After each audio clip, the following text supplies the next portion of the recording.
ওনার যে বর্ণাঢ্য ক্যারিয়ার এবং ওনার সাহিত্যে, ওনার কবিতা, ওনার লেখায় এবং ওনার সাংবাদিকতা এবং মুক্তিযুদ্ধের পরে তার যে অবদান, সব কিছু মিলে তার যে অবস্থান ছিল, তিনি কখনো আমরা অনেক ক্ষেত্রে আমরা দেখেছি যে স্বার্থ সংশ্লিষ্ট অনেক বিষয়ের সাথে মানুষ জড়িয়ে যায়, কিন্তু কবি আল মুজাহিদি, সাংবাদিক আল মুজাহিদি, তিনি কখনো এই ধরনের স্বার্থ সংশ্লিষ্ট কোনো কিছু, কোনো চাওয়া পাওয়ার বিনিময়ে আসলে কোনো কাজ করেননি।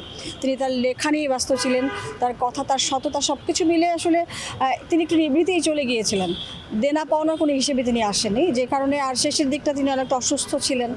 আর আপনি বলছিলেন যে নতুন প্রজন্ম তার লেখা থেকে কিছুটা বিচ্যুত বা বঞ্চিত।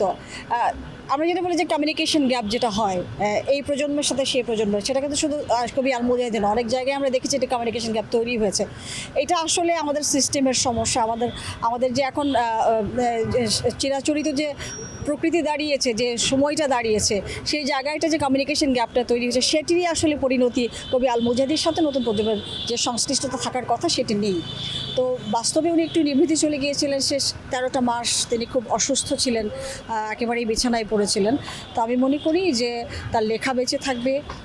তিনি কাদো হিরোশিমা কাদো নাগাসাকি মৃত্তিকা, তার হেমলকের বিষ, এই লেখার মধ্যে দিয়ে তিনি বেঁচে থাকবেন এবং অবশ্যই তার এই মৃত্যু এই নতুন প্রজন্মকে কোনো মেসেজ দিয়ে যাবে এবং পরবর্তীতে নিশ্চয়ই তার লেখায় তিনি বেঁচে থাকবেন। এই যে বুদ্ধিজীবী যারা লেখেন, তাদের আসলে রাজনৈতিক পরিচয়তে কোনো বিবেচনা হতে পারে না। বুদ্ধিজীবীরা সবসময় বুদ্ধিজীবী।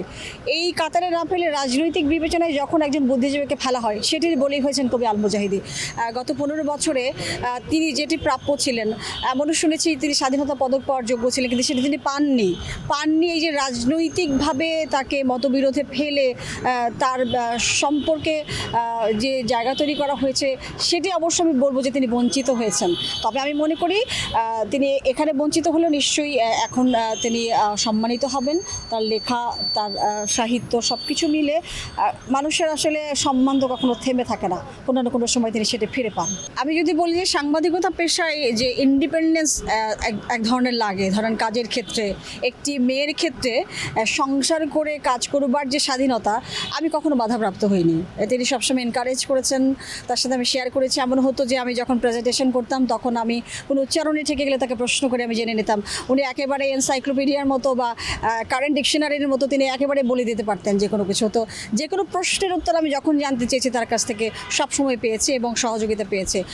এবং আমি মনে করি যে তার যে সহযোগিতা, সেই কারণে আমার পেশা বা আমি যে কাজ করতে পেরেছি, সেখানে আমি অনেক স্বাধীনতা নিয়ে কাজ করতে পেরেছি। নিশ্চয়ই সফল বলেই তো আজকে তাকে এই অবস্থানে আপনারা দেখছেন।